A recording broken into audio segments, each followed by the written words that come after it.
Un saludo a toda la audiencia de Cibercuba. Recientemente el gobierno de Cuba anunció que suspendería el depósito en dólares en efectivo en los bancos cubanos. Anteriormente había advertido que se eliminarían las casas de cambio en los aeropuertos por falta de efectivo. Esto parecería una contradicción y es por eso, precisamente por todas las inquietudes que ha generado en la audiencia, es que vamos a traer hoy el tema aquí. Para ello nos acompaña en el día de hoy Mauricio de Miranda Parrondo, economista cubano. Bienvenido, Mauricio. Muchas gracias, Anarela. Mauricio es licenciado en Economía por la Universidad de La Habana y cursó su doctorado en Economía Internacional y Desarrollo en la Universidad Complutense de Madrid, España. En Cuba trabajó como investigador de mercados internacionales en el Fondo Cubano de Bienes Culturales del Ministerio de Cultura y fue investigador también del Centro de Investigaciones de la Economía Mundial en La Habana. Desde 1990 trabaja como profesor en la Pontificia Universidad Javeriana de Cali en Colombia y es actualmente profesor titular del Departamento de Economía. Con esta introducción, para que la audiencia, los que no lo conozcan, estoy segura que muchos lo conocen, pero para los que no lo conozcan, sepan con quién estaremos hablando de este tema que es tan abstracto, ¿cierto, Mauricio? Porque ha generado... Pues bueno, abstracto, no, yo creo que es bastante concreto. Es un tema difícil, pero sí es un tema concreto porque además afecta a la cotidianidad de la gente, ¿no? Exacto. Al inicio yo estaba diciendo, Mauricio, que por un lado el gobierno de Cuba decide no aceptar más depósitos en dólares en efectivo en los bancos cubanos. Sin embargo, había, digamos, eliminado las cadecas, lo que el cubano llama cadecas, en los aeropuertos por falta de efectivo. ¿Cómo se resuelve esta contradicción? A ver, yo creo que en ese sentido vale la pena aclarar que las autoridades del Banco Central de Cuba han explicado que realmente aquí no hay una contradicción y a mí me parece que eso es adecuado. Es decir, los dólares que los cubanos, los residentes en Cuba depositan o reciben en sus cuentas bancarias no pueden ser usados en otra cosa que no sea la disponibilidad que tienen esas personas como titulares de esas cuentas para usarlos en las tiendas en moneda libremente convertible. Y si alguna persona deposita un efectivo en esas cuentas, eso tiene que ser respetado. Entonces, no se puede utilizar esos dólares depositados en las cuentas porque en la práctica significaría que dejarían las cuentas sin los dólares para poderse cambiar en las cadecas. Entonces, lo que ha pasado es sencillamente que se está evitando la posibilidad de que exista un mercado de dólares en efectivo en el país. Porque el problema es que la llamada tarea ordenamiento, y digo llamada porque yo creo que ha ordenado algunas cosas y desordenado más, no se adoptó de una manera correcta. Es decir, yo creo que hay un problema de base en la decisión de la unificación cambiaria, es decir, la unificación de los tipos de cambio. Y es que el tipo de cambio establecido de 24 pesos por $1 no es un tipo de cambio al cual el Banco Central puede garantizar el cambio. Y los tipos de cambio tienen que estar económicamente fundamentados. Y el problema es que ese era el tipo de cambio existente entre el CUC, que se cotizaba a la par del dólar, y el peso cubano. Pero cuando se emitieron los CUC, se dijo que se emitirían tantos CUC como dólares estuvieran en la economía nacional. Es decir, se emitieron CUC como signos de valor, simple y llanamente. Y para mantener esa paridad, no se podía emitir más CUC del que estuviera respaldado efectivamente en dólares. Sin embargo, el propio gobierno ha reconocido que emitió más CUC que los dólares que estaban respaldándolo. Por tanto, el momento en el que se toma la decisión de eliminar el CUC y de conectar directamente al peso cubano con el dólar, no debieron haber utilizado un tipo de cambio de 24 por 1 cuando ya en el mercado paralelo se estaba vendiendo ese mismo dólar a 30 o 35 pesos cubanos. En ese momento, cuando se hizo el análisis, yo dije, y otros compañeros, otros colegas también dijeron que era preferible usar un tipo de cambio más alto que pudiera irse corrigiendo a la baja en la medida en que la economía cubana pudiera ir progresando y en la medida, sobre todo, que entraran más divisas a la economía nacional como resultado de la recuperación del turismo. Pero en medio de la pandemia, con el turismo casi en cero, sin prácticamente dólares disponibles, ¿cómo era posible adoptar una tasa de cambio sobrevaluada que además no pudiera ser respondida, no pudiera ser, digamos, honrada por las transacciones del Banco Central? Es decir, eso fue un error desde comienzo. Desde comienzo. El peso de cambio, el tipo de cambio nace, el tipo de cambio unificado nace sobrevaluado, y la sobrevaluación de una moneda es muy peligrosa para una economía porque abarata artificialmente las importaciones, encarece las exportaciones y sobre todo cuando se adopta un tipo de cambio que no puede ser respaldado desde el emisor de la moneda nacional, pues sencillamente eso origina que aparezca un mercado paralelo, que en definitiva fue lo que ocurrió. Apareció un mercado paralelo, comenzó a venderse la divisa estadounidense a 30, 35, 40, 45, 50, 60, 65, por ahí llegará a 70, es posible. 80, en Holguín está a 80. Porque esa es la otra. Es decir, en La Habana hay unos precios distintos al resto de las provincias, precisamente donde está más escasa la divisa estadounidense, el valor en pesos es mucho mayor. Entonces yo creo que aquí hubo un error desde el principio de la adopción de la llamada tarea ordenamiento.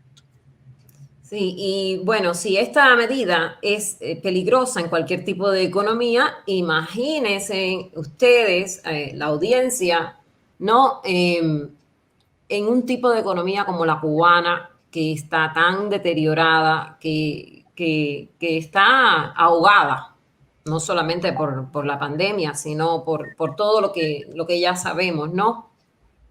Entonces, ¿cuál es la situación de la economía cubana ahora mismo que le hizo pensar a las autoridades de Cuba que había que suspender los depósitos en dólares? No, a ver, yo pienso que hay un argumento que es el argumento de las autoridades oficiales. Yo lo escuché en la mesa redonda, en las dos mesas redondas en las que se habló de este tema, la primera y luego la de las aclaraciones. El argumento a mí no me convence, lo tengo que decir de una manera clara. Yo siempre soy muy transparente en mis opiniones. A mí el argumento no me convence. Se ha esgrimido el hecho de que es necesario defender a la economía cubana. Yo pienso que esta no es una medida que defiende a la economía cubana. Proteccionista. Ellos dicen que es una medida... No. El argumento fue defender a la economía cubana. No es exactamente una medida proteccionista, porque una medida proteccionista implica una legislación comercial que signifique mayores aranceles, que signifique restricciones cuantitativas en las importaciones, en fin. A fin de cuentas, el comercio exterior de Cuba es total y completamente controlado por el Estado, por un monopolio del comercio exterior que en mi opinión también es erróneo y que se ha ratificado cuando se decidió que los trabajadores por cuenta propia pudieran operar en el comercio exterior solo a través de empresas estatales. Ahí se estaba ratificando el monopolio del comercio exterior. Además, se dijo claramente que se ratificaba el monopolio del comercio exterior. En mi opinión, eso es erróneo, total y completamente erróneo. Pero bueno, esa es otra discusión. Yo pienso que la economía cubana está en una situación muy difícil y sobre todo que aunque se ha comenzado ya el proceso de vacunación con los candidatos vacunales de Cuba, que me parece, bueno, una cosa muy buena, siempre que sean efectivos, que yo espero que sí lo sean. Yo también espero.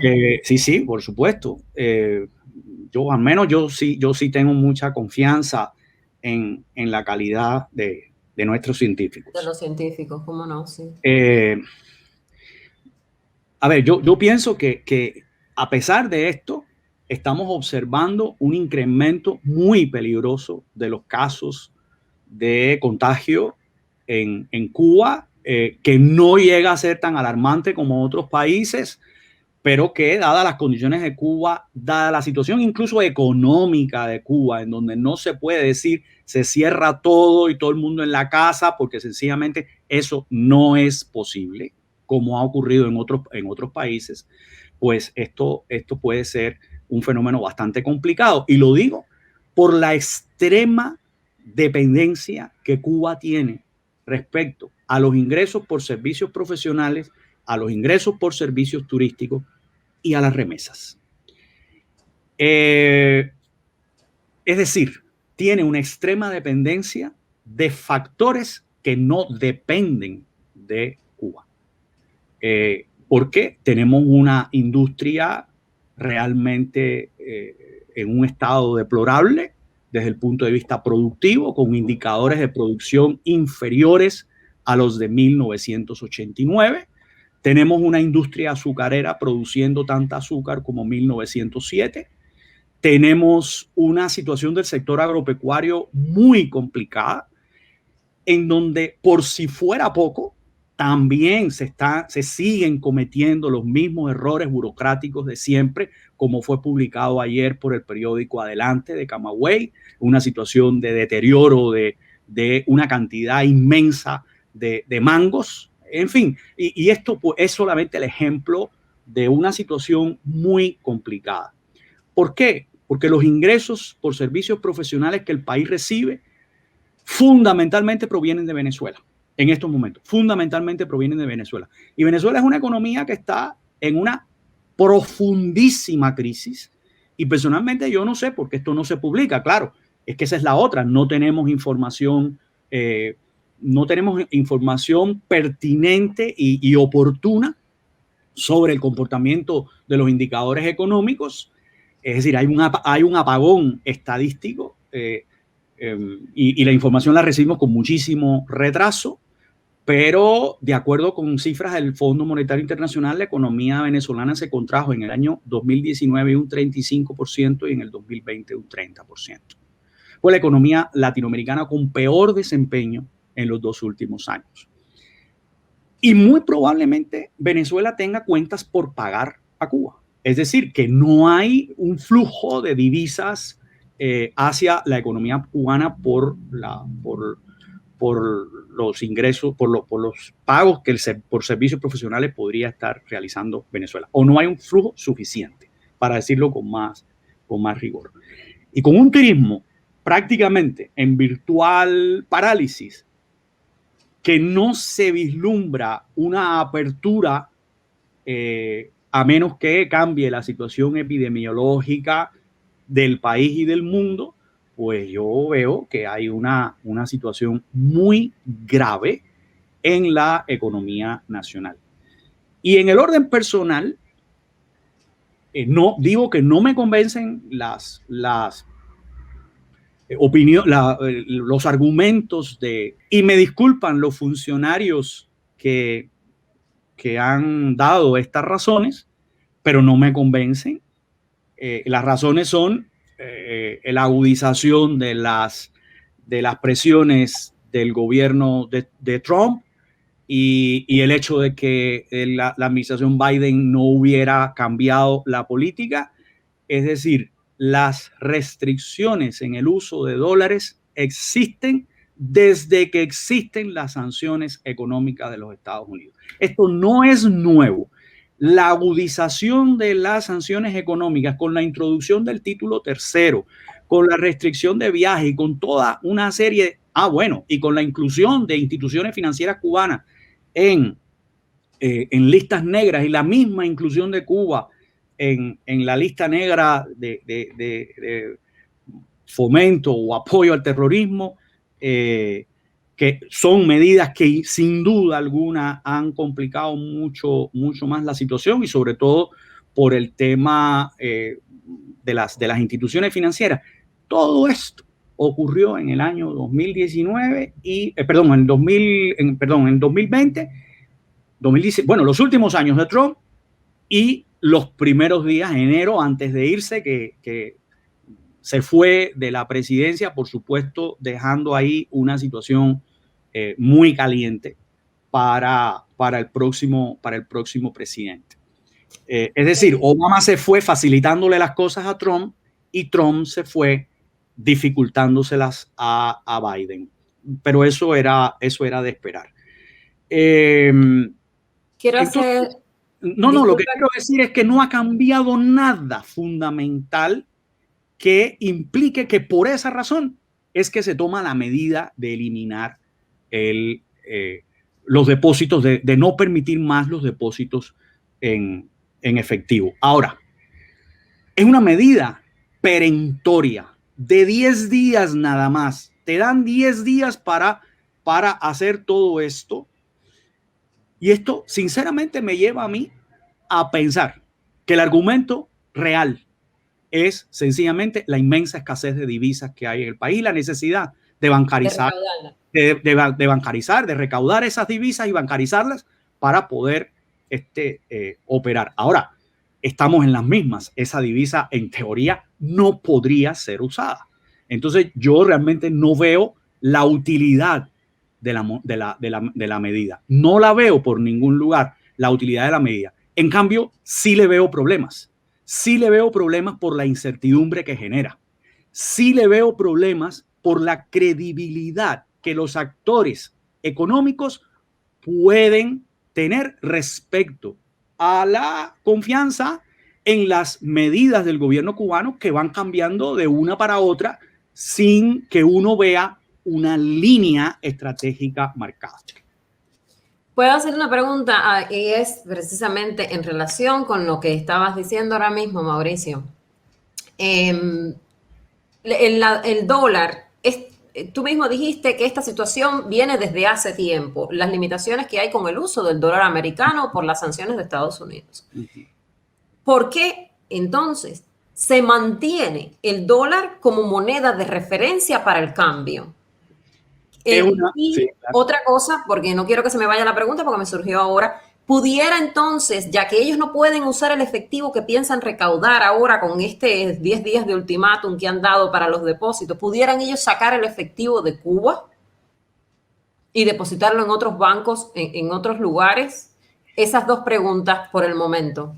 A ver, por las leyes de los Estados Unidos, esto último no se puede hacer.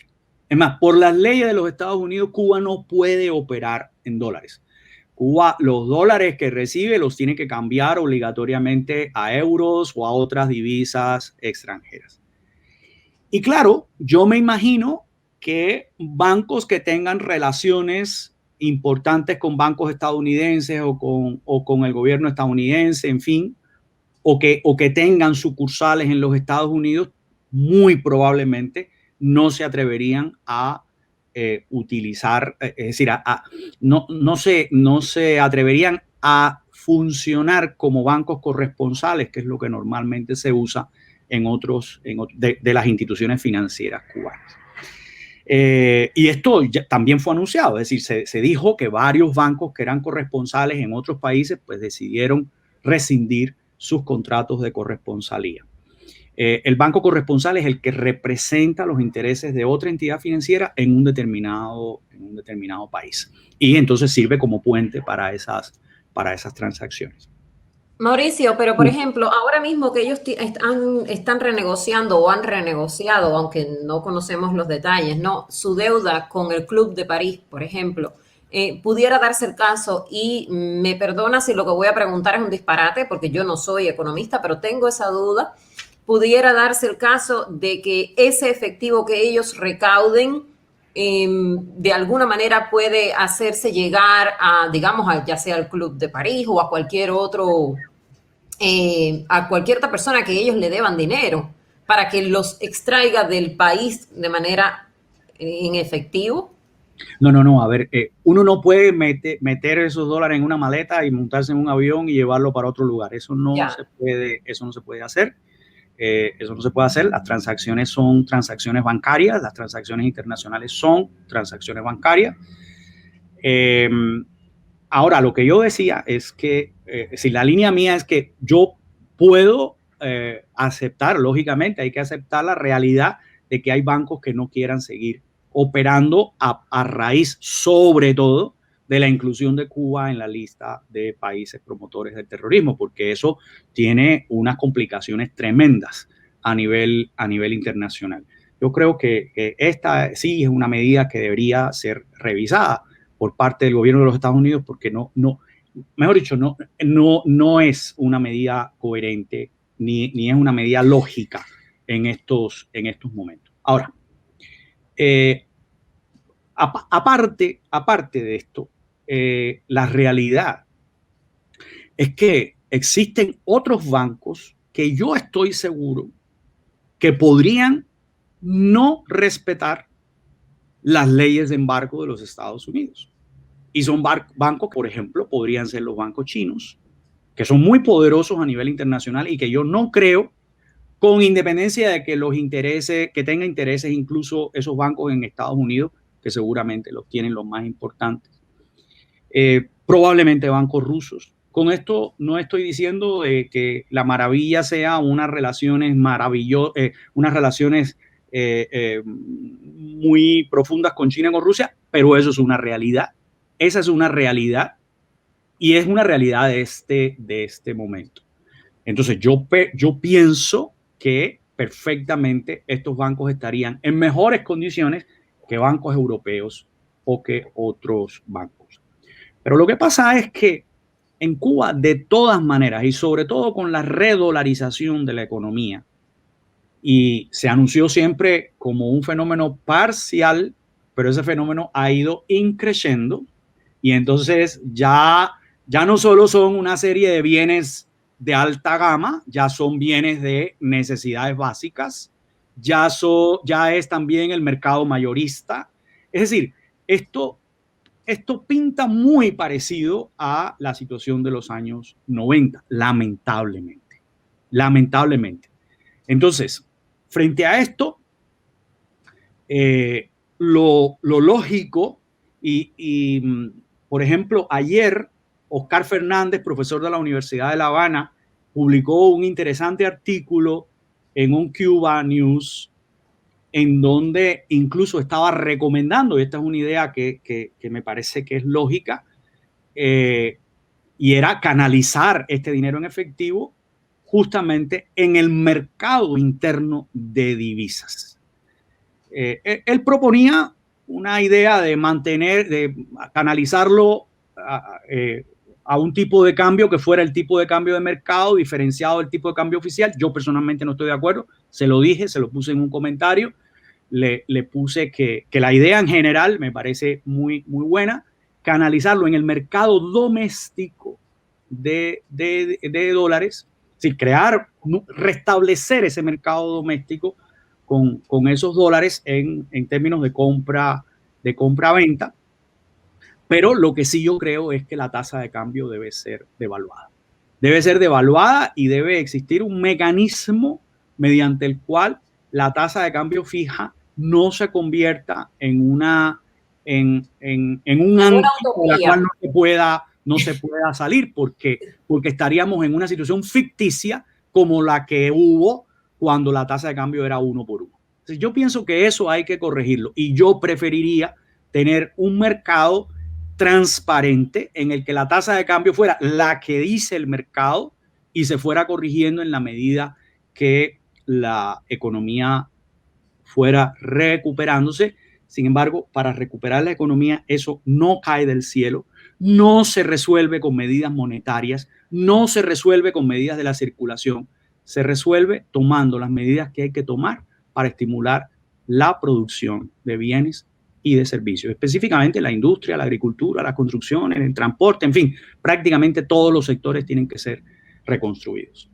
Entonces, Mauricio, ¿tú crees que en estos momentos las autoridades cubanas se vean obligadas a cambiar esa moneda de referencia en vez del dólar poner en euros? Bueno, sí, eso se me olvidaba, se me olvidó de la pregunta, porque la pregunta tenía dos elementos. Mira, justamente hace unos días yo publiqué algo sobre esto, es decir, fue una idea, pero que además no es una idea original ni nada por el estilo, es decir, lo hemos hablado muchísimas veces, varios colegas, y además, de hecho, incluso en algún momento se habló en Cuba de que se cambiara la referencia del tipo de cambio del dólar al euro.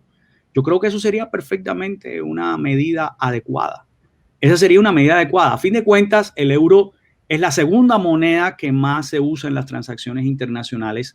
Es un activo internacional de reserva importante. Es la segunda moneda la segunda que participa en términos de peso específico en la determinación de los derechos especiales de giro, que es la unidad de cuenta del Fondo Monetario Internacional. Y además de eso, Cuba tiene relaciones económicas muy profundas con los países de la Unión Europea, tanto desde el punto de vista comercial como desde el punto de vista de inversiones. Entonces, bueno, pues yo creo que perfectamente podría adoptarse una decisión de esta naturaleza. Es decir, que en lugar de que el peso cubano estuviera anclado al dólar, que nunca me he podido explicar por qué razón han persistido en ello, porque perfectamente, sobre todo después de la creación del euro, porque es que antes era el marco alemán, el franco francés, la peseta española, que era bastante débil. En fin, cuando se constituye el euro, bueno, pues ahí había una opción clara para que el euro fuera la moneda de referencia del anclaje nominal del peso cubano. ¿Por qué no lo hacen? La verdad es que habría que preguntárselo a las autoridades del Banco Central. En efecto, sí. Y sería un alivio, ¿no? Porque se quitaría, las autoridades se quitarían problemas de encima y también se los quitarían a la población cubana. Y sobre la población cubana es que quisiera hacerle una pregunta, pero primero vamos a hacer una pausa comercial de 1 minuto y ya regresamos. Con Café Travel nos vamos a Punta Cana. Con Café Travel nos vamos a Punta Cana. Con Café Travel nos vamos a Punta Cana. Con Café Travel nos vamos a Punta Cana. En el hotel está todo incluido. Bebidas, comidas, conciertos de artistas y se hospedan gratis los niños. Nos vamos a Punta Cana. Con Café Travel nos vamos a Punta Cana.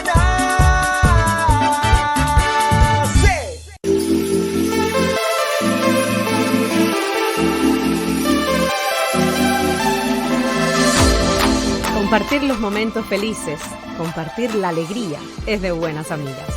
Son estos los instantes y las memorias que en My Cosmetic Surgery regalamos a diario.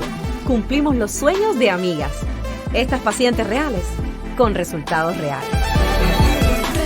305-264-9636. Apúrate, llama. 305-264-9636. Bien, y ya estamos de vuelta en esta segunda media hora, hoy conversando con Mauricio de Miranda Parrondo, economista cubano, para entender un poco más esta situación de los dólares y cómo impacta en la vida de los cubanos, ¿no? Que en definitiva, sobre todo en la población. Y eso quería preguntarle, Mauricio, Si se estima que 1 de cada 4 cubanos solamente tienen familia en el exterior y no todos reciben remesas, pero asumiendo que sí, que todos estos reciban remesas, todavía queda un 75% de la población cubana que no tiene una entrada, digamos, constante o fija de remesas. ¿Qué va a pasar con esta parte mayoritaria de la población que está ahora mismo en una situación muy vulnerable porque no puede depositar sus dólares para comprar productos de primera necesidad en dólares? Porque hemos visto cómo se ha generalizado la venta en lo que ellos llaman MLC, moneda libremente convertible. ¿Qué se van a hacer los pobres cubanos que no puedan adquirir el dólar ahora?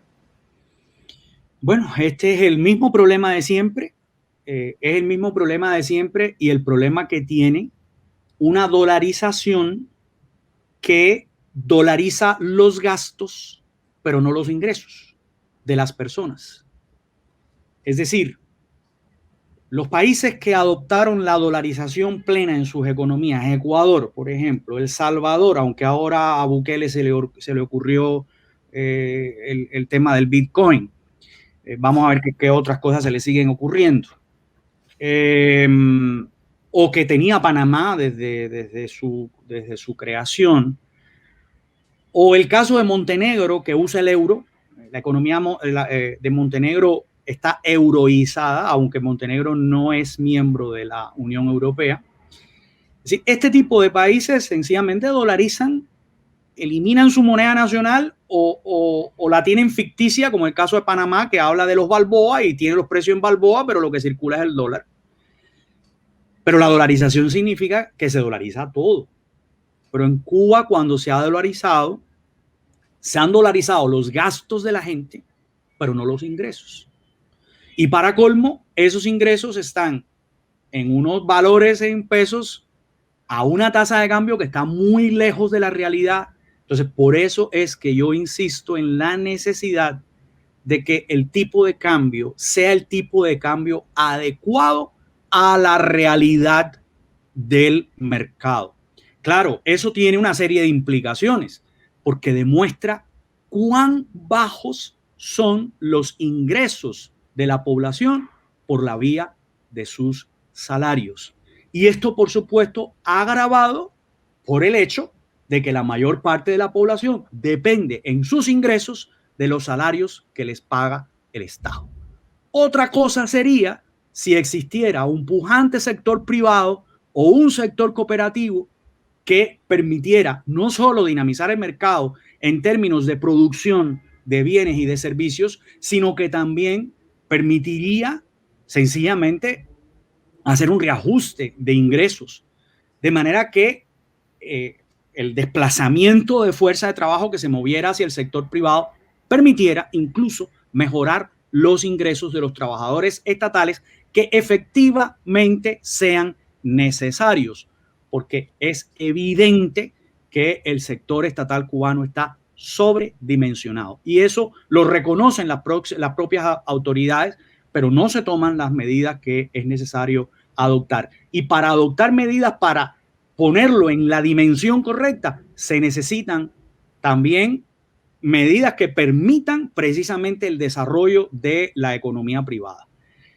Obviamente no todo el mundo recibe divisas, pero si existiera un mercado de divisas, un mercado formal, porque es que este tipo de decisiones lo que está estimulando es la existencia de un mercado informal.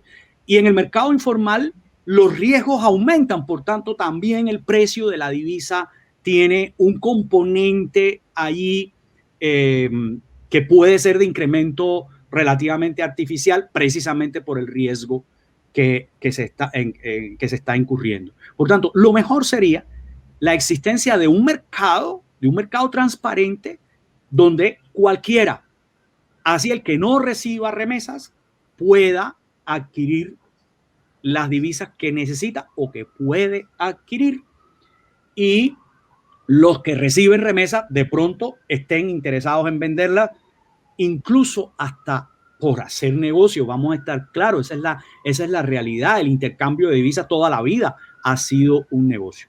Ahora, la economía cubana no puede seguir dependiendo de remesas.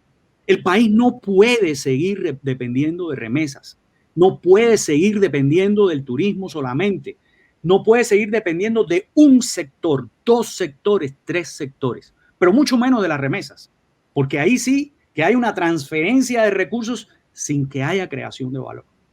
Entonces, lo que necesita la economía cubana es dimensionar, es aumentar el nivel de producción de bienes y de servicios. Esa es la única alternativa.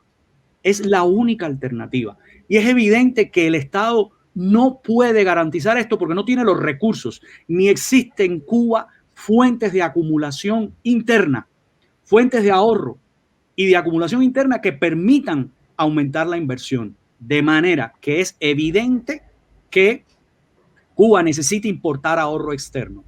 Pero ahorro externo no es lo mismo importar ahorro externo por la vía de remesas que importar ahorro externo por la vía de la inversión extranjera directa, que significa transferencia de tecnología e incluso podría significar el encadenamiento de actividades económicas de pequeña y mediana empresa con cadenas productivas globales. Es decir, es simple y llanamente cambiar la mentalidad con la cual se ha venido dirigiendo la economía cubana. Persistir en la vieja mentalidad, persistir en los viejos dogmas, lo único que va a conducir es a profundizar el estancamiento económico que hoy en día el país tiene. Y efectivamente, a mí sí me preocupa también muchísima gente que no recibe divisas, como me preocuparon los jubilados cuando se hizo la reforma salarial y la reforma de pensiones, que además hasta por un problema político creo que se cometieron errores en ese tipo de medidas. Pero obviamente no todo se puede solucionar en el mismo momento.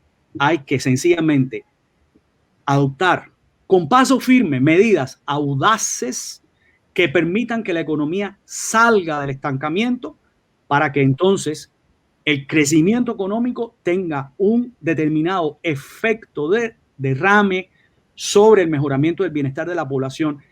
Y el Estado puede hacer cosas muy importantes en ese sentido, precisamente a través de la redistribución de recursos y de un sistema fiscal que, por supuesto, no sea asfixiante a la actividad del sector privado o del sector cooperativo, aunque sí, obviamente, estimule su desarrollo, pero también mejore sus niveles de recaudación para cumplir con las obligaciones sociales que el Estado tiene. Sin embargo, yo veo que tanto la población vulnerable, los jubilados, los trabajadores por cuenta propia o pequeños empresarios cubanos no tienen un soporte, no tienen una, digamos, un ambiente favorable para que puedan vivir o desarrollarse. Eso mismo, tú estabas mencionando, Mauricio, eso de la seguridad social y de la asistencia social en Cuba, que fue un desastre, yo también lo considero así, en esta tarea de ordenamiento, como le llaman ellos. Y esto me deja con esta preocupación. Si los jubilados o las personas de bajos recursos, como lo fui yo cuando fui periodista en Cuba o profesora de la universidad, que fueron los únicos 2 trabajos que yo tuve en Cuba, yo vivía estrictamente de mi salario. Yo hubiera sido ahora mismo una de las personas que necesitaría comprar los dólares en Cadeca o en la calle al precio que estén para poder hacerme de alaseo y cosas que no las venden, no están disponibles en otra tienda, es decir, en pesos cubanos, que es en lo que a mí me pagan, lo que a mí me pagaban, ¿no? Entonces, ¿qué yo voy a hacer? ¿Qué hago yo en ese contexto donde la política de asistencia social tampoco me protege? Es decir, yo estoy desprotegida por todas partes. Recientemente vimos un video de una madre que hacía un llamado precisamente a esto. Ella dijo, mi hijo tiene que comer, yo no sé lo que ustedes van a hacer. Y yo comparto con ella, yo no sé lo que las autoridades van a hacer, pero no pueden seguir vulnerando a las personas a los menos favorecidos, ¿no? Eh, Sí, a ver, yo lo que pienso es que la, tantos años de paternalismo llevan incluso a la gente que además no tiene manera de salir adelante a reclamar. Ayúdenme, hagan algo.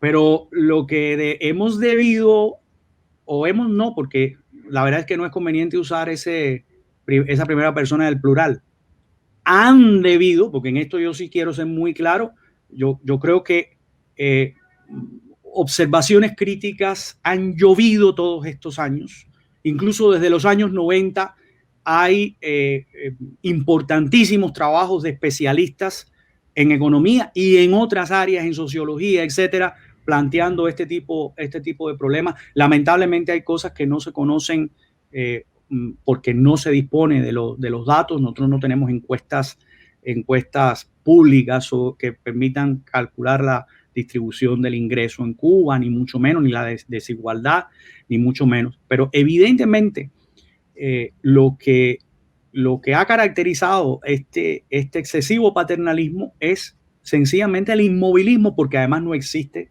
solución alguna, porque tampoco la política económica ha permitido el desarrollo del emprendimiento, que es lo único que puede sacar al país del estancamiento. Y por supuesto, existen personas que no podrán ser emprendedoras, existen personas que tienen limitaciones físicas o limitaciones en edad. Esas personas tienen que ser protegidas. Pero no pueden ser protegidas si la economía no crece, porque si no crece no hay con qué protegerlas. Necesita la economía crecer para que se puedan adoptar los mecanismos redistributivos que permitan proteger a quien sí necesita ser protegido. Entonces, por esa razón, lo importante, porque es que lo que está pasando ahora mismo con el tema del dólar es que están volviendo a hacer nuestra moneda inconvertible en la práctica, porque si no puedes adquirir dólares con ella, pues entonces la volviste inconvertible y estamos en el mismo punto en el que estábamos en 1960. Óigame bien. 60. 60. Yo claro, pensé que ibas a decir 90. No. En los 60 se hizo inconvertible la moneda cuando se prohibió el cambio, la adquisición de divisas, y la actividad cambiaria se restringió al entonces Banco Nacional de Cuba. Es decir, y las empresas de comercio exterior, la población, acuérdate que el dólar estaba penalizado y estuvo penalizado hasta 1994. Entonces, el problema es que si en la economía es imprescindible que funcione un sector parcialmente dolarizado, que yo no estoy de acuerdo con eso, debo decirlo claramente, yo no estoy de acuerdo con eso, porque mira, necesidades de divisa tienen todos los países, pero en todos los países todos los productos se venden en la moneda nacional. Que el dólar sube, pues el precio sube. Aquí mismo está pasando en Colombia, perfectamente. La pandemia significó la pandemia y otras cosas han significado un deterioro del peso colombiano. Bueno, pues entonces los televisores que importan, los automóviles que importan, cuestan más en pesos colombianos. Pero con los pesos colombianos adquieres todo, absolutamente todo lo que se vende en el mercado doméstico. Y en mi opinión, eso es lo que debería ocurrir en Cuba, que con el dinero que gana cualquiera se pueda adquirir cualquier bien. Que se depreció el peso cubano, fatalidad, el bien sale más caro. La verdad es que esa es una realidad y eso hay que considerarlo. Pero segmentar el mercado y establecer tú sí puedes y el otro no puede, no, esa no es mi manera de analizar la justicia social. Claro que no, porque además está más cerca del capitalismo que otra cosa. Eso es el sálvese quien pueda. Eso está claro. Entonces, yo estaba viendo ahora las noticias y vi una nota que salió en Cibercuba de una estampida de cubanos en Estados Unidos interesados en cambiar sus dólares por euros. Al parecer tienen intenciones de viajar a la isla y como el dólar ya es un problema en Cuba, bueno, pues piensan ir con euros, ¿no? Y me pongo a pensar que todo este problema de la dolarización en Cuba, la dolarización sin dólares, porque no sé ni cómo llamarla, pero me parece que es así, dolarización sin dólares, trae problemas también para cubanos emigrados y trae problemas en el sector turístico, porque no solamente tú estás haciendo que las personas cambien sus dólares a euros, que es un trabajo adicional además antes de tú viajar o cualquier cosa. Y es engorroso porque las personas no están adaptadas a ver otro tipo de moneda, porque eso es una realidad. Y también porque ahora los turistas les están vendiendo a los de Cayo Coco o los de Varadero unas tarjetas prepago por valores de 200 hasta 1000, creo que es MLC, como le llaman ellos allá. Entonces, esto trae otra molestia adicionada, ¿no? Digamos, para el turismo. Y ¿piensas tú que pueda traer problemas esta dolarización en Cuba para el desarrollo del turismo, que de por sí está bastante deprimido por la pandemia? No, a ver, indiscutiblemente, la medida implica un traslado de los costos de transacción al público. Es decir, el público, pues el que quiera usar la divisa estadounidense en Cuba, estoy hablando de Cuba, el que quiera utilizar la divisa estadounidense para comprar en la tienda MLC, correrá a depositarla. Pienso que mucha gente va a ser cauta precisamente por el tema de la credibilidad. Es decir, conozco personas que van a depositar una partecita y van a considerar a continuar conservando la otra, así sea debajo del colchón, porque hay una convicción de que el dólar va a seguir siendo demandado y entonces va a aumentar de precio. Es decir, en la línea podrán producirse algunos desajustes ahora en el mercado inmediatamente. De hecho, es llamativo que cuando se adoptó la medida, se lanzaron operaciones especulativas, es decir, gente que salió haciendo bluff, verdaderos bluff. Compro dólares a 40 pesos o vendo dólares a 35. Nadie se podía creer que esto era cierto, con el objetivo de bajar los precios. Es decir, en un mercado que no es lo suficientemente transparente, pasan ese tipo de cosas. Por eso es importante la transparencia en el mercado. Por eso es importante el funcionamiento transparente de los mercados. Entonces, por supuesto, los cubanos residentes en Estados Unidos o en cualquier lugar, pues tratarán de comprar euros. Y eso implica unos costos de transacción, esa es la realidad.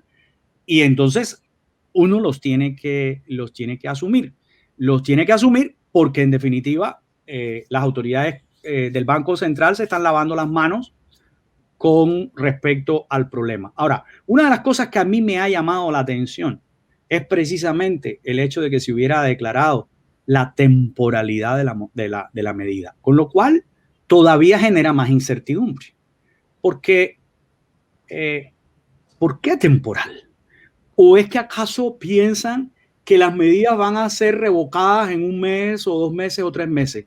No, señores, si piensan eso, están evaluando muy mal las posibilidades de la política exterior de los Estados Unidos sobre Cuba, que en estos momentos Cuba, bueno, en estos momentos y mejor dicho, nunca ha sido una prioridad para la política exterior de los Estados Unidos, y creo que el gobierno de Joseph Biden tiene cosas muchísimo más importantes para ellos que resolver que atender la situación de Cuba, y muchísimo menos en las condiciones actuales. Es decir, Biden tiene que enfrentar su relación con China, tiene que enfrentar su relación con Rusia, tiene que enfrentar su reconstrucción de la alianza europea, Biden tiene que resolver el problema económico de los Estados Unidos. Bueno, no es que lo resuelva él, sino que tiene que crear las condiciones para que Estados Unidos efectivamente salga adelante. Es decir, en la lista es una lista muy grande y Cuba no está en esos primeros lugares.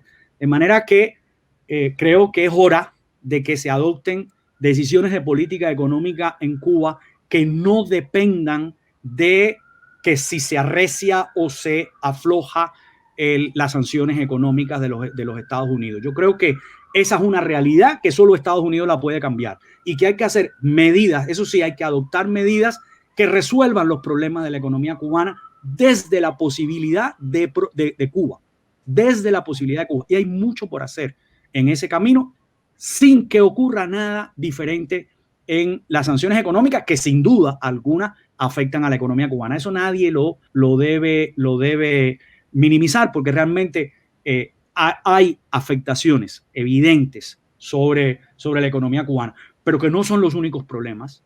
Hay problemas que se pueden resolver desde la política económica y que se deben resolver desde la política económica del país. Y eso quería preguntarle para cerrar, pero antes de pasar a esta última pregunta, quisiera solo indicar, ¿no? O puntualizar que Cuba, el gobierno de Cuba ha declarado, como acabas de decir, la temporalidad de la medida, sin embargo, la supedita a las decisiones de Estados Unidos, pero ellos lo han hecho así siempre. No, a mí no se me olvida que cuando vino Díaz-Canel aquí a Irlanda, él dijo delante de mí, porque yo fui a esa meeting o reunión, no sé ni cómo le llaman, con los cubanos emigrados que él tuvo, él dijo delante de mí que el problema de los pasaportes, del precio de los pasaportes, se iba a resolver en la medida, estoy parafraseando, pero eso fue lo que quiso decir, en la medida, en dependencia de las decisiones que tomara Estados Unidos con Cuba. Así lo dijo, es increíble, ¿no? Y me gustaría que específicamente en esto del dólar y de la economía cubana, nos dijeras, Mauricio, qué sí podemos hacer los cubanos o qué sí puede hacer el gobierno de Cuba para salir de este atolladero económico. Bueno, mira, yo pienso que el gobierno de Cuba tiene que acabar de quitarle las camisas de fuerza que todavía le impone al desarrollo de la economía nacional. Desde hace mucho rato se está hablando de liberalizar las fuerzas productivas, liberar las fuerzas productivas para que avance la economía, que ese es el sentido de las medidas, pero ese podrá ser el sentido, pero si no se hace lo que hay que hacer, entonces no se logra eliminar esas camisas de fuerza. Entonces, sencillamente, hay que adoptar una nueva política agraria, porque hay que resolver el problema de la comida. Y el problema de la comida se resuelve eliminando las trabas burocráticas. Que un consejo de gobierno provincial no tenga que ser el que autorice el cambio del precio del mango. Y estoy poniendo un ejemplo puntual publicado en el periódico Adelante de Cuba. Es decir, eso es absurdo por completo. Es absurdo que un consejo de gobierno que debería estar pensando en el desarrollo de la provincia tenga que decidir si el precio del mango se modifica en tanto o en cuanto. Para eso está el mercado, para eso está la correlación entre la oferta y la demanda. Pero lo que es inadmisible es que el mango se deteriore y se pierda. Eso es lo que es inadmisible. Entonces, sencillamente, liberar las fuerzas productivas significa que todas las posibilidades de emprendimiento nacional sean bienvenidas. Y cuando digo todas las posibilidades de emprendimiento nacional, es todas las posibilidades de emprendimiento nacional, eliminando aquellas cosas que tengan que ver, por supuesto, con la ilegalidad. Y cuando digo ilegalidad, me estoy refiriendo a ilegalidad internacional, es decir, temas de drogas y ese tipo de cosas que son delitos. Pero ¿cuál es el problema de que hay una empresa privada fabricando muebles? ¿Cuál es el problema de que una empresa de transporte garantice la distribución de los productos agropecuarios en todo el país? ¿Cuál es el problema de que se cree una empresa privada o cooperativa que produzca televisores, que logre una inversión y una asociación con una compañía extranjera y que comiencen a fabricar computadores en Cuba, que en definitiva lo único que se hace es ensamblar, porque todo esto se fabrica en diferentes lugares, o ser sencillamente un fabricante de determinados componentes. Eso no necesariamente tiene que desarrollarlo el Estado, pero el gobierno ha insistido que eso es lo que quieren seguir haciendo. Y así la cosa no funciona. Entonces, hace falta promover el desarrollo por ahora de la pequeña y la mediana empresa en todo lo que pueda ser posible. Y mira que cuando recientemente en una mesa redonda se anunció o en una reunión del Consejo de Ministros, ahora mismo no me acuerdo, porque se anunció que efectivamente venían las pequeñas y medianas empresas estatales, privadas y cooperativas, pero no se podrían desarrollar ciertas actividades que sí se pueden hacer como trabajadores por cuenta propia, no se podrían desarrollar profesionales, no se podrían desarrollar en pequeña y mediana empresa. ¿Por qué? ¿Cuál es la razón? Ninguna, no hay una razón válida. Como no sea querer mantener el control.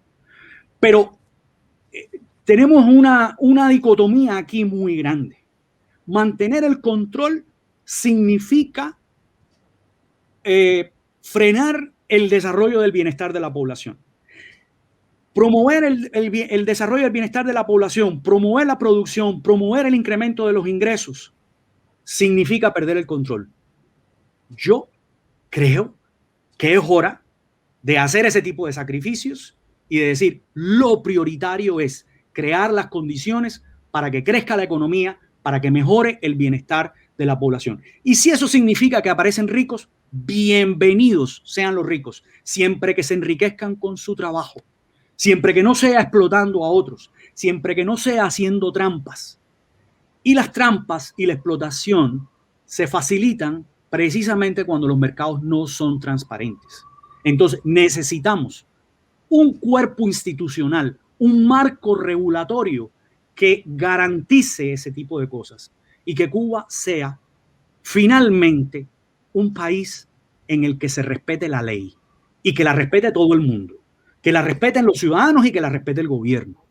Es decir, que se crean leyes que realmente se hagan cumplir y que sean leyes que promuevan el desarrollo de la economía nacional. Ahora, si me dicen que el problema es lo que demora el trámite legislativo para crear una ley de empresa, perfecto, saque una norma transitoria o una norma temporal que genere un camino expedito para resolver el problema. Porque lo que sí hace falta es que la economía crezca. Mira, entre 2010 y 2019 la economía cubana creció a un ritmo promedio anual de 2,1%, promedio anual. Así no resuelve los problemas del desarrollo nunca. Nunca. Esa no es una tasa de crecimiento para los niveles de subdesarrollo que Cuba tiene. Y si a eso le sumamos que los 2 últimos años, incluso el año antes de la pandemia, la economía cubana se contrajo, mira, estamos en una situación que realmente es una situación muy grave. Y fíjate, Anarela, yo quiero insistir en esto porque lo he escrito en varias oportunidades. El problema no es solo resolver la crisis económica. La crisis económica es importante, pero que tenga en cuenta cualquiera que el deterioro de la situación económica va a traducirse en un deterioro de la situación social y de la situación política, porque existe una relación muy estrecha entre estos factores. Así que si se quieren correr esos riesgos de carácter social y político y seguir haciendo las cosas como hasta ahora, bueno, veremos a ver hasta dónde llega. Pero creo que es hora de adoptar medidas realmente audaces. Es hora de actuar, de adoptar, en mi opinión, medidas revolucionarias. Y revolucionaria significa realmente remover toda la estructura del país que está conduciendo a su estancamiento. Perfecto. Vamos a dejarlo ahí. Espero que te escuchen Mauricio, y a tus colegas economistas también, que todos ustedes llevan muchos años haciendo este tipo de contribuciones a la situación de Cuba desde el conocimiento y desde también la experiencia que tienen, ¿no? Espero también que Cuba se convierta en un país próspero y que todo lo que tenga que avanzar, que avance. Pero bueno, vamos a ver, el tiempo tendrá la última palabra. Muchísimas gracias por haber estado hoy conmigo Gracias, aquí en Diana. este espacio. Gracias, y las puertas están siempre abiertas para ti. Bueno, muchas gracias. Hasta luego. A la audiencia les recuerdo que la cita es de lunes a viernes. Por favor, aquí nos encontraremos mañana. Gracias también por acompañarnos. Gracias. Hasta luego. Chao. Hasta luego.